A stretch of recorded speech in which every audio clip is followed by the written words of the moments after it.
Assalamualaikum warahmatullahi wabarakatuh. Hamdan wa syukran lillah wassalatu wassalamu ala rasulillah. Jemaah sekalian yang dimuliakan oleh Allah, pernahkah kita berpikir tentang ceret? Tahu kan ceret itu apa? Ceret itu ketika kita tuangkan airnya di dalam sebuah gelas, maka akan keluar apa yang ada di dalam ceret itu. Kalau ceret itu isinya adalah air, begitu kita tuang, yang keluar adalah air. Kalau ceret itu isinya adalah kopi, yang kita tuang juga keluar kopi. Kalau ceret itu di dalamnya ada kopi susu, yang kita tuang dan keluar adalah kopi susu. Kalau di dalam ceret yang keluar itu madu, di dalamnya itu air, ya itu sulapannya. Contoh lain, kalau nggak ceret ya jumbo lah, jumbo yang lebih besar.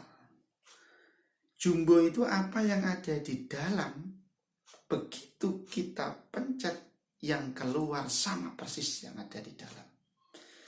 Kalau isinya minuman teh, ya keluar teh. Kalau isinya jeruk, ya keluar jeruk. Begitulah gambaran hati manusia.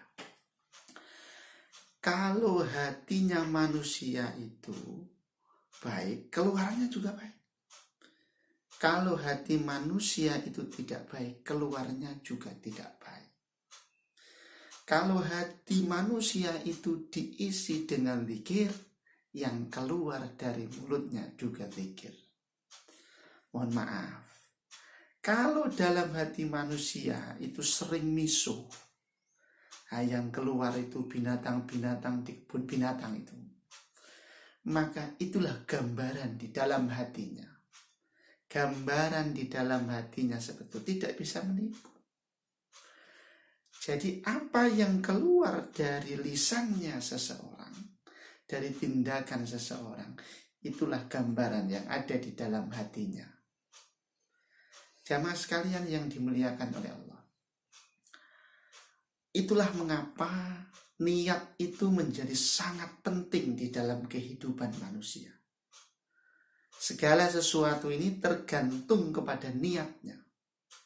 Meskipun niat itu tempatnya di hati, tetapi dilafalkan dengan lisan dan dibuktikan dengan tindakan.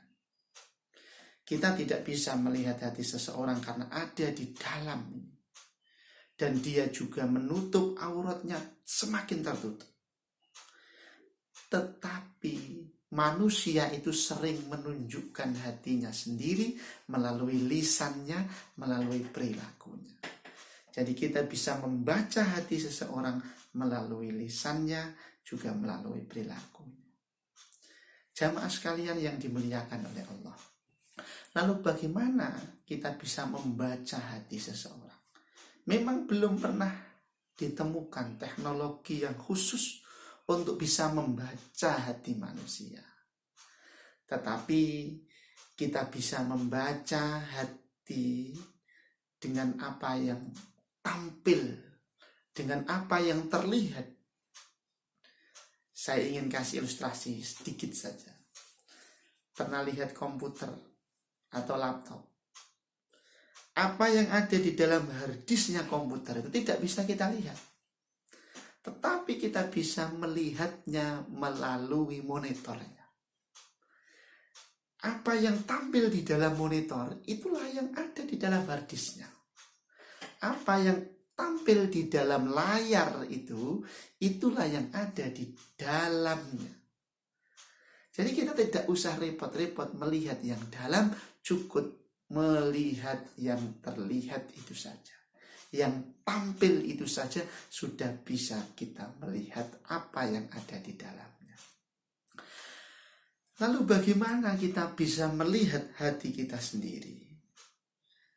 Sejenaklah kita hening, lalu perhatikan lisan kita, perhatikan tindakan kita, maka kita akan menemukan di mana, bagaimana hati kita itu sendiri.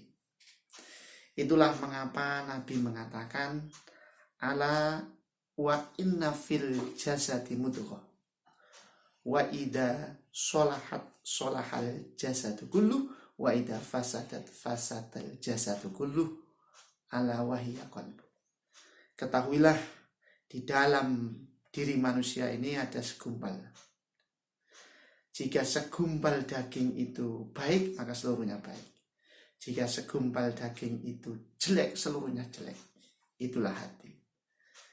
Jamaah sekalian yang dimuliakan oleh Allah, semoga di 10 hari yang terakhir ini kita selain bertadarus, membaca Quran, sholat, zikir-zikir yang lain, mari kita bersama menata hati kita, membaca hati kita sendiri melalui apa yang sudah keluar, apa yang sudah nampak di dalam diri kita, sehingga ini menjadi pijakan kita di jemput Lailatul Qadar yang sangat luar biasa ini. Semoga kita bisa membaca hati kita sendiri sebelum kita membaca hatinya orang lain. Hatiku, ya hatiku. Demikian, semoga manfaat. Assalamualaikum warahmatullahi wabarakatuh.